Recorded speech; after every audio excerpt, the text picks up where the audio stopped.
ورحمة الله وبركاته. نحمده ونصلي على رسوله الكريم.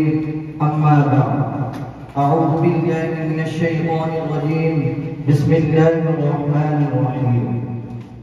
كتب عليكم القتال وهو كره لكم. صدق الله العظيم. وقال رسول الله صلى الله عليه وسلم: الجنة تحت ظلال السيوف، أو كما قال عليه الصلاة والسلام. الحمد لله. অধ্যক্ষর মহৎ অনুষ্ঠানে সম্মানিত সভাপতি মুহতারাম আসাতিজায়ে কেরাম, বিজ্ঞ বিচারক মণ্ডলী, সুদক্ষ পরিচালক ও ছাত্র ভাইয়েরা, আপনাদের সকলকে আমার আন্তরিক শুভেচ্ছা ও অভিনন্দন। প্রিয় উপস্থিতি, আজকে আমার আলোচ্য বিষয় হলো জিহাদ বনাম সন্ত্রাস। উক্ত বিষয়টি লক্ষ্য রেখে কিঞ্চিত আলোকপাত করার চেষ্টা করব ইনশাআল্লাহ। প্রিয় উপস্থিতি, সন্ত্রাস ও সন্ত্রাসবাদী এটি একটি প্রাচীন ও স্থায়ী সমস্যা। হাজার হাজার বছর ধরে জগতে এ দুই ব্যাপার চলে আসছে, বর্তমানেও সমানভাবে চলছে। বিশ্বের মানচিত্রের দিকে লক্ষ্য করলে দেখতে পাই, সন্ত্রাসবাদীদের কারণে মানবজাতি শান্তি ও নিরাপত্তা অনুভব করতে পারে। ঠিক তেমনিভাবে আজ বর্তমান সময়েও পশ্চাৎদের দালাল আমেরিকানরা জিহাদ সম্পর্কে নেতিবাচক অপপ্রচার চালিয়ে যাচ্ছে। তারা বলে জিহাদ নাকি এক সন্ত্রাসবাদী। অথচ নবী করিম সাল্লাল্লাহু আলাইহি ওয়াসাল্লামের মাদানী জীবনটাই ছিল আল জিহাদ ফি সাবিলিল্লাহ। তিনি তার জীবনকে সর্বস্ব উজাড় করে দিয়েছেন জিহাদি কাফেলা সাজাবার আলিবান লক্ষ্যে। তিনি বারবার ছুটে গেছেন জিহাদের ওই রক্তস্নাত তপ্তমূল প্রান্তরে। তিনি ঘোষণা করেছেন, আল জিহাদ মাদিন ইলা ইয়াউমিল কিয়ামা, জিহাদ কিয়ামত পর্যন্ত অব্যাহত থাকবে। প্রিয় উপস্থিতি, মক্কার ইতিহাস সাক্ষী, দীর্ঘতর বছর পর্যন্ত মক্কার কাফের বেঈমান মুশরিকরা নবী করিম সাল্লাল্লাহু আলাইহি ওয়াসাল্লামের উপর যে অকাট্য নির্যাতন শুরু করেছে, তাকে হত্যা করার চেষ্টা করেছে। তাইফের বেঈমানেরা নবীর সর্বাঙ্গে রক্ত রঞ্জিত করেছে, তবুও সে দয়ার নবী, মায়ার নবী ওই কওমের জন্য হেদায়েতের দোয়া করেছেন। তিনি বলেন, আল্লাহুম্মা গফির লিকওমি ফাইন্নাহুম লা ইয়ালামুন। হে আল্লাহ, আমার এই সম্প্রদায়কে ক্ষমা করুন, তারা না জেনে আমল করেছে। ঠিক তেমনি ভাবে সাহাবায়ে আজমাইনদের উপর যখন জুলুম ও নির্যাতন শুরু হয়ে গিয়েছে, তখন তারা সহ্য করতে না পেরে নবীর কাছে এসে প্রতিরোধের সুযোগ চাইলেন। তখন নবী বলেন, ইন্নী উমিরতু বিল আফwi ফালা তুকাতিলু, আমি ক্ষমা করতে আদিষ্ট হয়েছি, সুতরাং প্রতিরোধের কোনো সুযোগ নেই। দীর্ঘ পরিশেষে দীর্ঘ 13 বছর পর আল্লাহ রাব্বুল আলামিন জিহাদের আয়াত নাযিল করেছেন। সূরা হজ্জের 39 নম্বর আয়াতের মধ্যে বলেন, উযিনা লিল্লাযীনা ইউকাতালুনা বিআন্নাহুম যুলিমু ওয়া ইন্নাল্লাহা আলা নাসরিহিম লাকাদির। তিনি আয়াত নাযিল করে নবীকে ডাক দিয়ে বলেন, হে নবী, এখন আর আপনার কাফের বেঈমান মুশরিকদের নির্যাতন সহ্য করার সময় নেই। এখন আর আপনার নরম নরম কথা বলার সময় নেই। এখন সময় হচ্ছে ইসলাম ও মুসলমানদের উপর যদি কোনো আঘাত আসে, সেই আঘাতকে পাল্টা আঘাত করে খোদার জমিনে খোদার দ্বীনকে বিজয়ের আদর্শ রূপে প্রতিষ্ঠিত করা। প্রিয় উপস্থিতি, আজকে যারা জিহাদকে সন্ত্রাস বলে আখ্যায়িত করে, অথচ তাদের ইতিহাস পড়লে জানতে পাই তারাই আসল সন্ত্রাসী। আবার তারাই জিহাদকে বলে সন্ত্রাস, মুজাহিদদেরকে বলে সন্ত্রাসী, ইসলামকে বলে সন্ত্রাসী মনোভাব। আমি দায়িত্বহীন ভাষায় বলতে চাই, ইসলাম কখনো সন্ত্রাসবাদকে সমর্থন করে নাই, বরং যারা সন্ত্রাসী করেছে তাদেরকে কঠোর ভাষায় নিন্দা করেছে। যারা সন্ত্রাসী করেছে তারা শুধু ইসলামের শত্রু নয়, বরং সকল ধর্মের শত্রু। কারণ সন্ত্রাসের জন্য ধর্মই নেই। প্রিয় উপস্থিতি, যারা জিহাদকে সন্ত্রাস বলে আখ্যায়িত করে, অথচ আল্লাহ রাব্বুল আলামিন জিহাদকে ফরজ করে ঘোষণা করেছেন। সূরা বাকারা জিহাদকে ফরজ করে তিনি অসংখ্য আয়াত নাযিল করেছেন।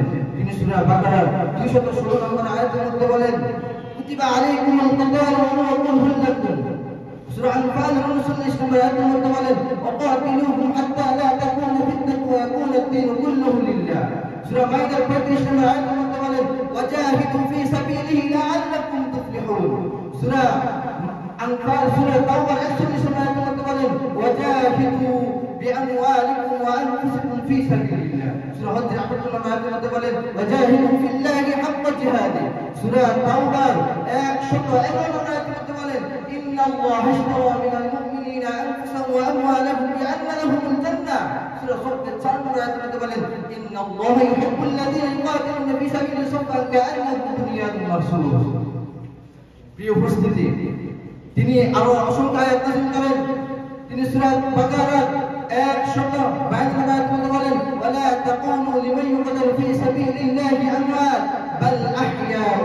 সূরা বাকারার 132 আয়াত মধ্যে বলেন ওয়ালা তামুতুন্না ইল্লা ওয়া আনতুম মুসলিমুন। প্রিয় উপস্থিতি, আল্লাহ রাসূল সাল্লাল্লাহু আলাইহি ওয়াসাল্লাম জিহাদের গুরুত্ব নিয়ে তিনি বলেন আল জান্নাতু তাহতা জিলালিস সুয়ুর।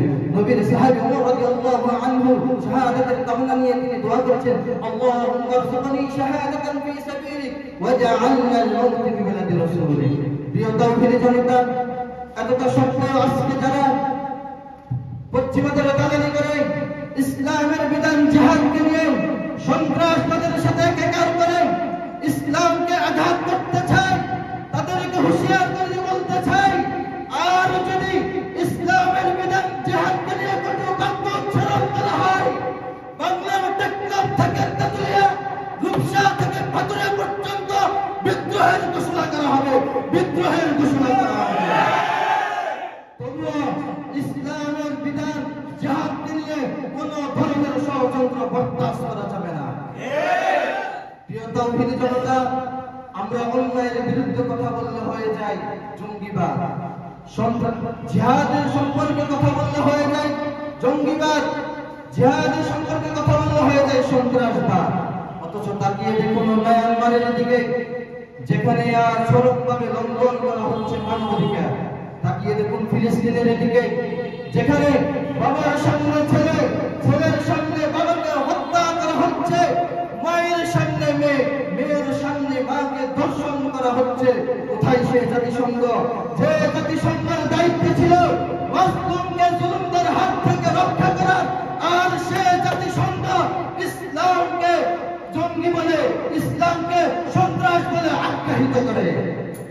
প্রিয় তাওহীদি জনতা, আমি দায়িত্বহীন ভাষায় বলতে চাই, আর যদি জিহাদকে নিয়ে কটু বাক্য উচ্চারণ করা হয়, বিশ্বের 250 কোটি মুসলমান সেই জাতিসংঘকে ভেঙে তছনছ করে ইতিহাসের আস্থা করে নিক্ষেপ করতে বাধ্য হবে, বাধ্য হবে। তোমরা আরব সহ মুসলিম বিশ্বের মুসলমানদের রক্ত নিয়ে যে হোলি খেলা শুরু করেছ, অচিরেই তা বন্ধ করো। অন্যথায় মুসলিম বিশ্ব থেকে যে রক্ত জড়িয়েছ বা জড়িয়ে চলছ, প্রত্যেকটি রক্তের বিন্দু বিন্দু পরিমাণ হিসাব নেওয়া হবে।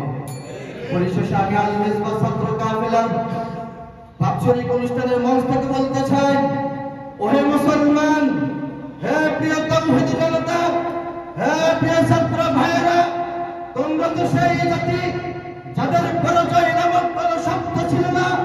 তোমরা তো সেই জাতির জাতি যারা ভাঙ্গা তলোয়ার দিয়ে পরাশক্তির সাথে মোকাবেলা করতে অভ্যস্ত। তাদের থেকে শিক্ষা নিয়ে প্রহরী তোমাদেরকে জানতে হবে। রাতের বেলা তাহাজ্জুদের জায়নামাজকে চোখের জলে ভাসিয়ে, দিনের বেলা কোরআন ও হাদিসকে বক্ষে ধারণ করে মাঠে ময়দানে অবতীর্ণ হতে হবে। রব বলেন ওয়ালা তাহিনু ওয়ালা তাহজানু ওয়া আনতুমুল আ'লাউন। তোমাদের কোনো দুঃখ নেই, তোমরা নৈরাশ হয় না, বিজয় তোমাদেরই হবে, বিজয় তোমাদেরই হবে। এই বলে আমি আমার বক্তব্য শেষ করছি। আল্লাহ রাব্বুল আলামিন আমাদের সকলকে সকল প্রকার অন্যায়ের বিরুদ্ধে রুখে দাঁড়ানোর তৌফিক দান করুন। আমিন। আসসালামু আলাইকুম ওয়া রাহমাতুল্লাহি তাআলা।